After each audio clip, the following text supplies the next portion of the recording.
K타스를 처음 클릭하고 들어가는 화면에 대해서 이제 나왔는데요. 지금까지 이제 현병력까지 평가를 했다면 구체적으로 이제 K타스 버튼을 누르고 들어가서 우리가 환자의 등급을 선택할 수 있는 단계까지를 한번 정리해 보도록 하겠습니다. K타스 시작 버튼을 누르면은 맨 처음에 나이를 선택하게 됩니다. 그래서 어른은 15세 이상이고요. 그 다음에 소아는 15세 미만으로 해가지고 나이를 선택하는 화면이 나오게 되고요. 이걸 클릭하고 들어가면은 그 다음은 각종 과별로 해가지고 정리가 돼 있기도 하고요. 응급실에서 흔히 나누는 과죠. 그리고 또 호흡기계, 심혈관계 이런 식으로 해가지고 정리가 돼 있기도 합니다.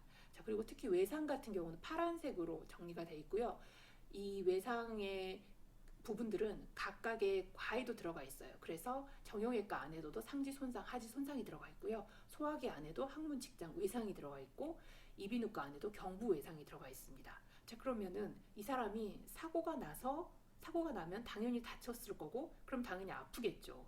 그러면 상지 통증으로 들어갈 것인지 아니면 상지 손상으로 들어갈 것인지에 대해서 우리가 갈등하게 됩니다. 자, 이런 경우는 사고 기전이라면은 손상으로 들어가시면 됩니다. 그런데 예를 들어 이런 사고가 나지 않았는데도 그냥 아플 수 있잖아요. 뭐 그런 경우라면은 당연히 그냥 상지 통증, 하지 통증으로 들어가면 됩니다. 예. 마찬가지로 뭐 목이 그냥 아프면 인후통 이런 식으로 해서 경부 통증 이런 식으로 들어갈 수도 있겠죠. 그런데 사고가 나서 목이 다쳐서 아프다. 그러면 경부 외상으로 들어가면 됩니다. 그래서 외상은 각각 그 색깔들이 파란색으로 표시되어 있다는 것을 우리가 알고 있으면 조금 더 빨리 이 부분을 찾을 수가 있습니다. 자, 그렇게 해서 각 시스템을 알아서 우리가 그 부분을 클릭하고 들어가면은 그 다음 단계에서는 이렇게 나오게 됩니다. 우리가 만약 소화기를 클릭하고 들어갔다 하면 소화기에 관련된 CC들이 대략 크게 이렇게 우리가 나오는 것을 볼 수 있습니다. 그 중에서 만약에 이 사람이 복통으로 왔다, 어디 다치지 않고 그냥 배가 아파서 왔다, 그러면 우리가 소화기에서 복통을 클릭하게 됩니다. 그래서 복통을 클릭하고 들어가면요, 그 다음에 이런 화면이 나오고 드디어 우리가 1단계에서 5단계까지의 K타스 등급을 주게 됩니다. 자, 1단계에서 5단계까지 K타스 등급을 주는 기준들은 그 옆에 구체적으로 나와 있고요. 구체적으로 나와 있는 것 플러스 각각에 대한 구체적인 기준을 옆에 아이콘을 통해서 우리가 살펴볼 수 있습니다. 그래서 이거를 각각 클릭하고 들어가면 각각 바이탈 사인에 대한 구체적인 기준들이 나와 있습니다.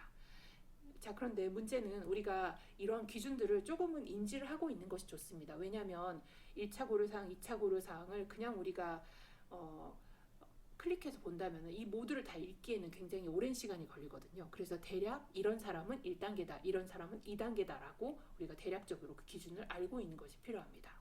자, 그래서 그 다음 응급환자 분류의 절차는 주증상이 결정됐으면 구체적인 단계를 매기는 것이고요. 구체적인 단계를 매길 때 1차 고려사항, 2차 고려사항을 우리가 생각하게 됩니다. 1차 고려사항들은 활력 징후와 통증, 출혈성 질환이 있는지, 사고 기전이 어떠한지 이런 것을 통체적으로 고려해서 구체적인 K타스 등급을 1에서 5까지를 매기는 거고요. 2차 고려사항은 이런 특수상황에 적용되는 기준입니다. 고혈당, 저혈당, 탈수, 고혈압 이런 것들이 2차 고려사항에 해당하게 됩니다. 자, 그래서 그 다음 우리 K타스의 1차 고려사항과 2차 고려사항을 구체적으로 한번 살펴보도록 하겠습니다. 자, 이제 고려사항 중에서 1차 고려사항을 확인하는 것을 우리가 한 번 더 체크해보고 넘어가겠습니다. 1차 고려사항은 중추신경, 혈액학, 호흡, 체온, 통증, 출혈성 질환, 사고 기전 이렇게 옆에 쭉 배너로 볼 수 있고요. 중추신경을 클릭하면은 의식 수준으로 바로 넘어가게 되고, 혈액학은 자, 이런 모양이 나오고요.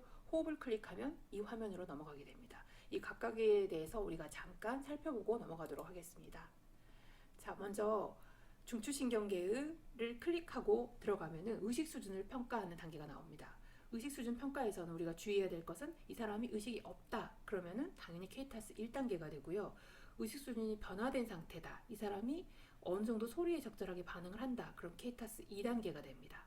이것을 우리가 어떤 응급실에서는 AVPU를 써서 평가를 하기도 하고 GCS를 통해서 평가하기도 하는데요. 자, 여기서의 기준은 K타스 기준에서는 GCS를 기준으로 나와 있습니다. 그래서 우리가 GCS를 조금 더 살펴보고 가도록 하겠습니다. 자, GCS는 1단계 1점부터 6점까지의 각 영역마다 줄 수 있고요. 개안 반응, 즉 눈을 뜨는 반응이죠. 그리고 언어에 어떻게 반응하는지, 운동은 어떠는지 이런 식으로 세 가지 영역에 따라 점수를 줄 수 있게 됩니다. 먼저 눈을 뜨는 반응은 저절로 눈을 뜨면 4점, 말하면 눈을 뜨면 3점 이렇게 구성되어 있고요. 언어에 대한 반응은 진압력이 있다, 아니면 진압력이 혼동된 상태다, 부적절한 단어만 구사한다, 신음소리만 낸다에 따라 점수를 줄 수 있고, 또 운동 반응은 지시에 잘 따른다, 혹은 딱 꼬집으면은 그 꼬집은 것을 제거하려고만 한다, 혹은 딱 꼬집으면은 이것을 피하려고 움츠리려고만 한다, 이러면 4점입니다.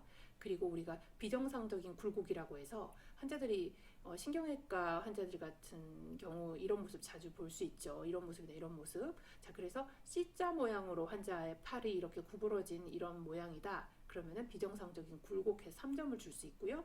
그리고 S자와 같은 이런 모양을 환자가 하고 있다. 그러면은 2점을 줄 수 있습니다. 자, 그래서 환자가 통증을 줬을 때 잘 말에서 눈을 안 떠서 가슴을 꾹 눌렀다거나 이랬을 때 반응을 한다. 그러면 2점이 되겠죠. 자, 그리고 난 다음에 누르니까 신음소리만 내고 잘 이해할 수 없는 소리를 한다. 그러면은 2점을 줄 수 있습니다. 또한 언어 반응에. 또 그리고 환자가 이렇게 하면서 이렇게 꼬집는 거라든지 이런 자극을 주는 것을 피하려고만 한다. 더 이상의 반응을 보이지 않고 피하려고 움츠리려고만 하고 손을 들어서 이거를 제거하려고 하지는 못한다. 그러면 4점을 줄 수 있죠. 그러면 4점, 2점, 2점 해가지고 8점이 됩니다. 이런 환자는 케이타스 1단계입니다. 그리고 환자가 어느 정도라도 통증을 제거하려고 하면 이제 5점, 4점, 2점, 2점 해가지고 9점이 될 때 케이타스 2단계가 되는 거겠죠. 자, 그래서 GCS를 정확하게 우리가 평가하기 힘들다면은 이런 것들을 좀 축소해서 복사해서 우리가 빨리 그때그때 파악할 수 있게끔 하는 것도 하나의 팁일 것 같습니다. 자, 그 다음은 혈력학적 고려 상태입니다. 즉 BP하고 하트레이트를 가지고 케이타스 1, 2, 3단계를 또 결정을 구체적으로 할 수 있는데, 1단계는 쇼기 상태입니다. 즉 혈압이 떨어진 상태라는 거죠. 그리고 환자가 매우 창백하고 저혈압, 90 이하의 저혈압으로 혈압이 뚝 떨어지고, 또는 의미 있는 빈맥, 하트레이트가 160회, 150회 이런 식으로 막 떠 있다든지 PSVT일 수도 있겠죠. 자, 이런 사람이라든지 이러면은 케이타스 1단계가 됩니다.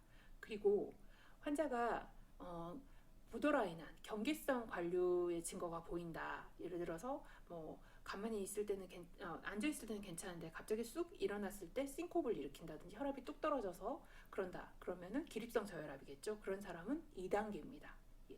그리고 하트레이트가 있는데 이걸 잘 모르게 설명이 되지 않는다. 그러면 역시 2단계가 되는 것입니다. 그리고 3단계는 그 이상이면 우리가 3단계, 4단계 이런 식으로 해서 고려해 볼 수 있습니다. 자, 그 다음 호흡 상태에 따라서 우리가 1, 2, 3단계를 구체적으로 살펴보면요.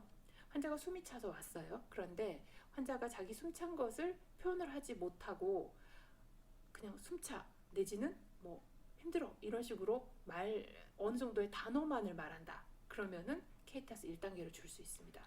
그리고 급성으로 발병했는데 세츄레이션이 90 이하면은 역시 90 미만이죠. 그러면은 1단계를 줄 수가 있습니다. 그리고 2단계는 환자가 숨이 차서 왔는데 어느 정도 숨찬 거에 대해서 설명 정도는 할 수 있어요. 그래서 문장을 말할 수 있다는 거죠. 그 정도면은 이제 케이타스 2단계 정도라고 생각을 하시면 됩니다. 또는 이제 산소 포화도를 봤을 때는 이 사람이 숨이 차긴 해요. 그리고 90% 이하죠. 90% 이하 미만인데 이 사람이 몇 개월 전부터 그렇게 숨이 찼다. 그러면은 이 사람 케이타스 2단계를 줄 수도 있습니다. COPD라든지 아니면 하펠리오라든지 그러면은 우리가 만성적으로 숨이 계속 차신 분이죠. 그러면은 2단계를 고려해 볼 수 있습니다. 그리고 일반적으로 숨이 차 보이기는 해요. 보이기는 하는데 이렇게 자신의 증상도 잘 설명할 수 있고 숨이 차긴 하지만 설명은 할 수 있고, 세츄레이션도 90에서 94, 즉 95 이하로 해서 미만으로 떨어지긴 하지만 그래도 어느 정도 자신이 숨찬 것을 표현할 수 있는 정도다. 그러면 적어도 3단계 정도까지는 고려해 볼 수 있습니다.